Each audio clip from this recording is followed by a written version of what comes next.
My fiancé said, "I'm only marrying you because I'm 28 and need to settle 6 weeks before the wedding." I replied, "You're 28 and single again." Then I got back every penny from deposits, and she couldn't find anyone else. Now 34, and her friends send me her desperate dating profiles. The invitations had already been mailed. 200 ivory envelopes with gold lettering. The venue was paid for partially. The photographer was booked. Natalie's dress had been altered twice to get it perfect. We were at her apartment, going over the seating chart. Her mother wanted the Robinsons at table 4, not table 7. Natalie was stressed about whether we'd ordered enough champagne for the cocktail hour. "Owen, are you even listening?" I was. I'd been listening for 3 years, to wedding plans, to her career frustrations, to her complaints about everything from the weather to the barista who spelled her name wrong. "I'm listening," I said. She set down her tablet and looked at me. Really looked at me. Something in her expression shifted. "Can I be honest with you?" "Always." She took a breath. "I'm only marrying you because I'm 28 and I need to settle. Everyone's getting married. My friends are having babies. I can't be the single one anymore." The room went quiet. The kind of quiet where you can hear the refrigerator humming in the kitchen. I set down my coffee. "Say that again. Don't make this a thing. You know what I mean. We're good together. You're stable. You have a good job. You'll be a good father. This makes sense." "Makes sense." "Yes, it's practical." I stood up, picked up my jacket. "You're 28 and single again." Her face changed. "What?" "The wedding's off. You're single. Good luck settling." "Owen, don't be dramatic. I didn't mean." "Yes, you did. And now I'm leaving." I walked out. She called after me. I didn't turn around. I didn't go home. I went to Julian's office. He was my college roommate, now a contract attorney at one of the biggest firms downtown. It was Friday evening, and he was still at his desk. "Owen, what's wrong?" I sat down, told him everything, word for word. He leaned back in his chair. "Jesus, I need to know what I'm losing financially. We've paid deposits, the venue, the caterer, the photographer." Julian opened his laptop. "Forward me every contract, every receipt, every email confirmation." "Why?" "Because you're not losing anything. We're getting it all back." "Julian, most wedding vendors have no refund policies. Most wedding vendors also have breach of contract clauses. And this?" He pointed at me. "This is breach. She just told you she's marrying you under false pretenses. That's fraud. Emotional fraud, but fraud nonetheless." I pulled out my phone, started forwarding emails. There were dozens. "Give me the weekend," Julian said. "Don't contact her. Don't respond to her messages. Let me handle this."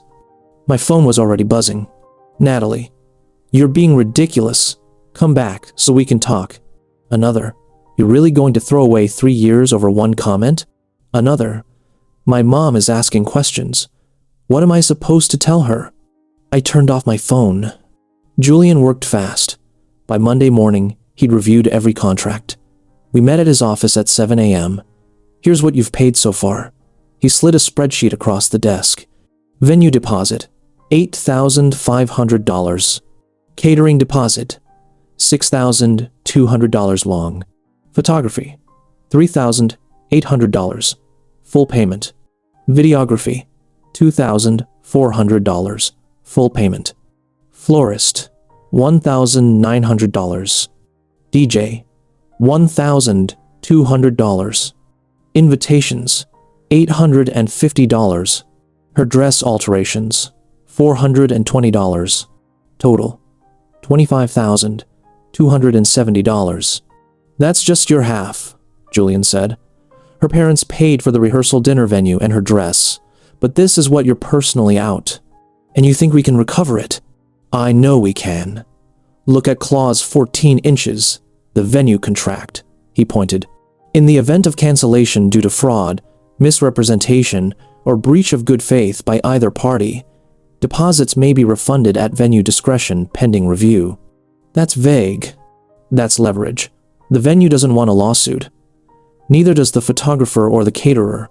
We send them a letter, explain the situation professionally, and request a full refund. Most will comply. And if they don't, then we file in small claims court, but they will, trust me. He'd already drafted the letters. Professional, factual, no emotion, just, the wedding has been cancelled due to misrepresentation and breach of good faith. We are requesting a full refund of all deposits per the contract terms. We sent them all that afternoon. Natalie's mother called first. I let it go to voicemail. Owen, this is Helen. I don't know what happened between you and Natalie, but you need to be an adult about this. We've spent money. We've made commitments. Call me back immediately. Her tone was sharp, demanding. The same tone I'd heard whenever wedding plans didn't go her way. I didn't call back. Natalie's friends started texting. I'd given my number to the bridal party for coordination. Big mistake. Brittany. Nat is devastated. How could you do this to her? Another bridesmaid. She made one comment, and you're throwing everything away? Grow up. I blocked them all except Brittany. She was the maid of honor. She needed to know the wedding was actually cancelled. The wedding is off. Natalie told me she's only marrying me because she's 28 and needs to settle. That's not a marriage. That's a transaction. I'm not being used as a solution to someone else's timeline. Brittany, she didn't mean it like that. Me, yes, she did. And now she can find someone who's okay being second choice. I'm not. 3 dots appeared, then disappeared, then nothing. Meanwhile, the refunds started coming in. The venue responded first. After reviewing the circumstances, we've decided to issue a full refund. We wish you the best. $8,500 back in my account. The photographer, we're sorry to hear about the cancellation. Full refund processed. $3,800. One by one, they came through. Julian had been right. By the end of the second week, I'd recovered $23,850. Only the invitations and the DJ were refusing. Small claims court, Julian said. We'll win. The story spread. In our social circle, you can't cancel a wedding without everyone knowing why. Natalie's version. Owen got cold feet and bailed 6 weeks before the wedding. He's having some kind of quarter-life crisis. My version. The truth. But I only told people who asked directly. My sister Claire called. Is it true? Did she really say that? Word for word. Oh my God. Owen, I'm so sorry. Don't be. I'm relieved. Imagine if I'd found out after the wedding. You're handling this really well. I'm handling this logically. The emotion will come later. Right now, I'm just fixing the problem. She paused. You sound different. I feel different. I threw myself into work. My job as a financial analyst required focus, detail, precision, perfect distraction. My boss, David, noticed. You've closed 3 major accounts this month. What's gotten into you? Clarity, I said. He didn't ask what that meant. Natalie tried calling from different numbers. I recognized the pattern, first her cell, then her work phone, then her mom's phone, then Brittany's. I didn't answer any of them. 6 weeks after I walked out, she sent an email. Subject line, can we please talk? I opened it. Read the first sentence. I think we can work through this if you just listen to my side. I deleted it without reading the rest. There was no her side. She'd said exactly what she meant. The DJ and the invitation company both refused to refund $2,050 total. Julian filed in small claims court on my behalf. The court date was set for 8 weeks out. Natalie somehow found out about it, probably through the vendor network. She called Julian's office directly. His assistant patched her through. Julian put her on speaker so I could hear. Tell Owen he's being petty. It's $2,000. Let it go. Miss Pearson, your former fiancé is recovering money, paid in good faith for a wedding that you've admitted was based on convenience, not commitment. That's not petty. That's practical. I loved him. You told him, and I quote, I'm only marrying you because I'm 28 and need to settle. That's not love. That's convenience. Silence on the line. If Owen wanted to escalate this, Julian continued, he could pursue other remedies. He's not doing that. He's simply recovering vendor deposits. I suggest you stop calling. He hung up. I leaned back in my chair. Thanks for that. My pleasure. She's gonna show up at the hearing, you know. I know. Are you ready for that? I've been ready since the moment she said those words. The hearing was in courtroom 4B. Small claims. Judge Martinez presiding. The DJ's lawyer, yes. He brought a lawyer, argued that cancellations forfeit deposits regardless of reason. Julian countered with the breach of good faith argument. Presented the contracts. Presented my testimony.